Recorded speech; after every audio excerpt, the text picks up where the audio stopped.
انسان کتنے ہی بلند و بالا مقام پر پہنچ جائے اور اللہ تعالی کے ساتھ اسے زیادہ سے زیادہ قرب حاصل ہو جائے، تب بھی وہ اللہ کا بندہ ہی رہتا ہے، اور کسی بھی بلندی پر پہنچ کر وہ اللہ یا اللہ کا بیٹا نہیں ہو سکتا، اللہ کا شریک نہیں ہو سکتا۔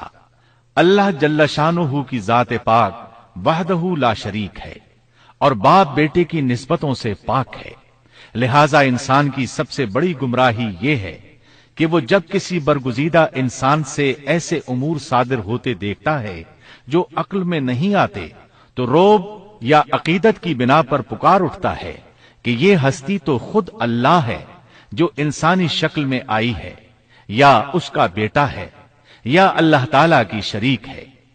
وہ یہ نہیں سوچتا کہ بلا شبہ ان واقعات کا جاری ہونا اللہ کی طاقت کے ذریعے ہے جو بطور نشان اس برگزیدہ انسان کے ہاتھوں جاری ہوئے۔ اس کے باوجود یہ نہ اللہ ہے نہ اللہ کا بیٹا، بلکہ اس کا ایک پسندیدہ بندہ ہے، اور یہ امور اللہ تعالی کے خاص قوانین کے تحت صرف اس کی تائید اور اس کی صداقت کے لیے ظاہر ہوتے ہیں، ورنہ وہ بھی اللہ تعالی کے آگے اسی طرح مجبور ہے جس طرح دوسری مخلوق۔ انہیں خوشخبری سنائی گئی کہ بہت جلد یحییٰ نامی لڑکا پیدا ہوگا، وہ عیسیٰ علیہ السلام کی تصدیق کرے گا۔ یہاں کلمت اللہ سے مراد عیسیٰ علیہ السلام ہیں۔ اس طرح زکریا علیہ السلام کے ہاں چاند جیسا بیٹا پیدا ہو گیا۔ یہ جو ہی بڑے ہوئے ان کے پاس اللہ تعالیٰ کا پہلا حکم پہنچا، یا یحییٰ خذ الکتاب بقوة وآتیناہ الحکم صبیا۔ اے یحییٰ، میری کتاب کو مضبوطی سے تھام دے، اور ہم نے اسے لڑکپن ہی میں دانائی عطا فرما دی۔ اللہ تعالیٰ نے آپ کو نو عمری ہی میں حکمت اور دانائی عطا فرما دی۔ تفاسیر میں ہے کہ بچوں نے یحییٰ علیہ السلام سے کہا آؤ کھیلیں۔ انہوں نے کہا ہم کھیل کود کے لیے پیدا نہیں کیے گئے، اور اس وقت ان کی عمر صرف 5 سال تھی۔ اللہ تعالیٰ سورہ مریم آیت 13 تا 15 میں ان کے اوصاف بیان فرماتے ہیں، وحنانا من لدنا وزكاة وكان تقيا وبرا بوالديه ولم يكن جبارا عصيا وسلام عليه يوم ولد ويوم يموت ويوم يبعث حيا۔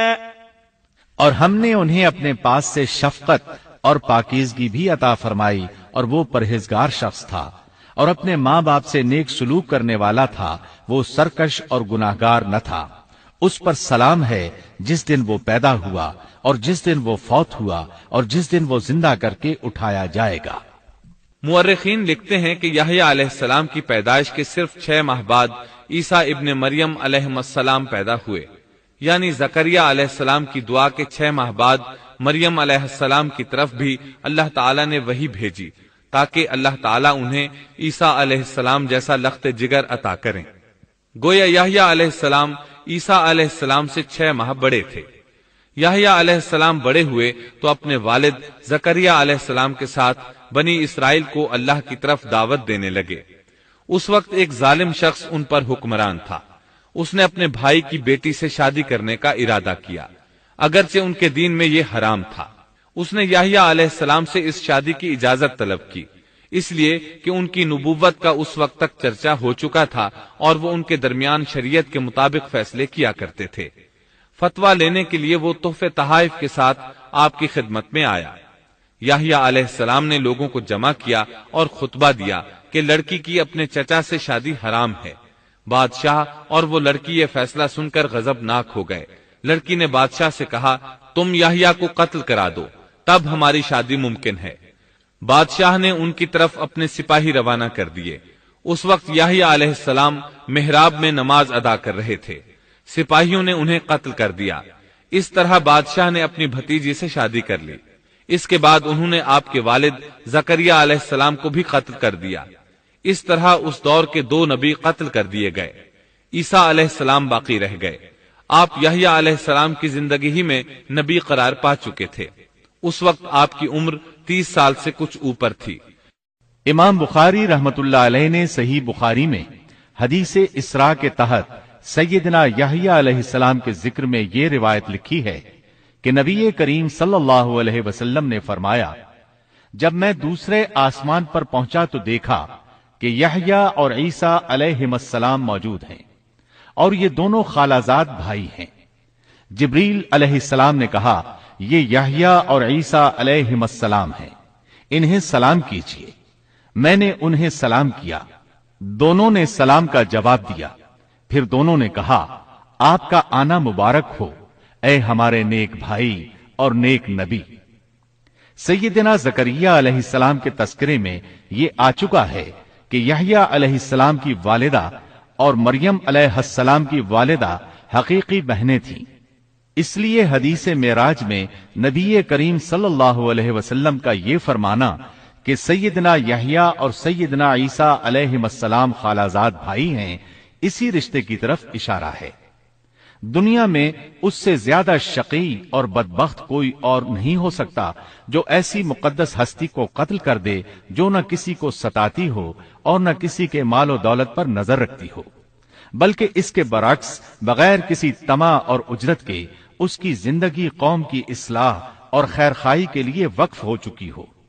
چنانچہ نبی کریم صلی اللہ علیہ وسلم نے اسی بنا پر سیدنا ابو عبیدہ رضی اللہ عنہ کے اس سوال پر کہ قیامت میں سب سے زیادہ عذاب کا مستحق کون ہوگا یہ فرمایا تھا، وہ شخص جو کسی نبی کو یا ایسے شخص کو قتل کرے جو بھلائی کا حکم کرتا ہو اور برائی سے باز رکھتا ہو۔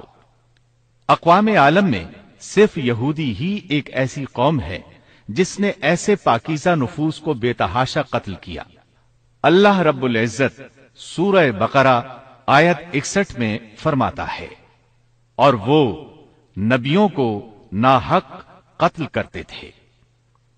انسان کو اللہ کے فضل و کرم سے کسی بھی وقت اور کسی بھی حالت میں نا امید نہیں ہونا چاہیے، مایوسی کو پاس نہیں آنے دینا چاہیے۔ کبھی ایسا بھی ہوتا ہے کہ انسان پورے خلوص اور پوری دل جمعی کے ساتھ دعائیں کرتا ہے اور مسلسل کرتا رہتا ہے، لیکن اس کے باوجود بھی مقصد حاصل نہیں ہوتا۔ لیکن اس کا یہ مطلب ہرگز نہیں کہ اللہ دعائیں سن نہیں رہا یا قبول نہیں کر رہا۔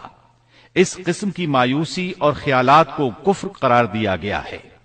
اللہ تعالیٰ نے گزشتہ قوموں کے سنگین حالات بیان کیے ہیں۔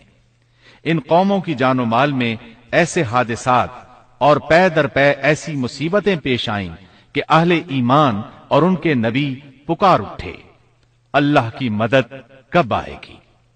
ایسی سخت گھڑیاں خوشیوں کا پیش خیمہ ہوا کرتی ہیں اور مصیبتوں کا دور ختم ہو جاتا ہے۔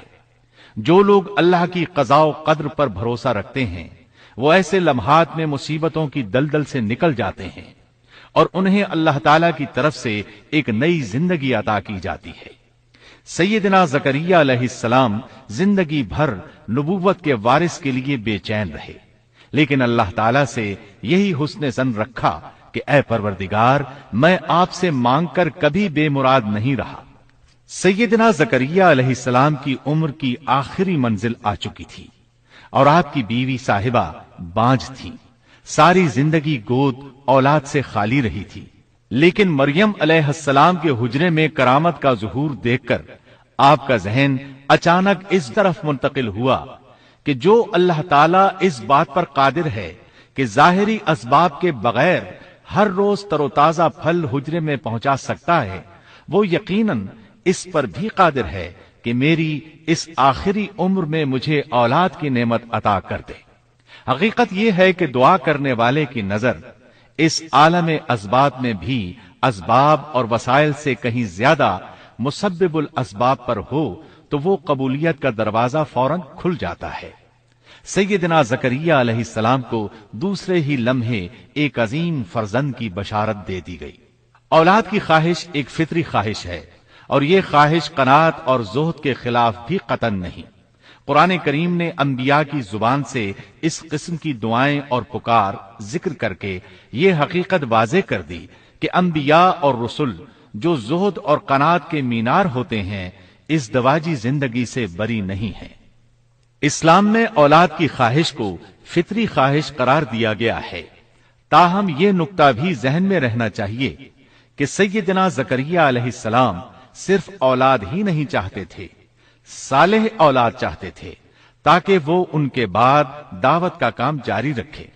اس لیے آپ نے اپنی دعاؤں کو پاکیزہ اور نیک اولاد کے الفاظ کے ساتھ خاص کیا۔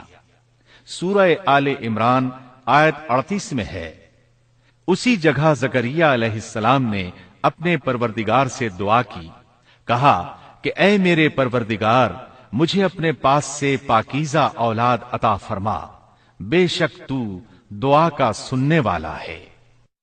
عیسیٰ علیہ السلام کو مسیح کہا جاتا ہے، اس کا مطلب ہے کثرت سے زمین کی سیاحت کرنے والا، یا اس کا معنی ہاتھ پھیرنے والا ہے، کیونکہ آپ ہاتھ پھیر کر اللہ کے حکم سے مریضوں کو شفایاب فرماتے تھے۔ آپ کی پیدائش اللہ تعالیٰ کا ایک بہت عظیم معجزہ ہے۔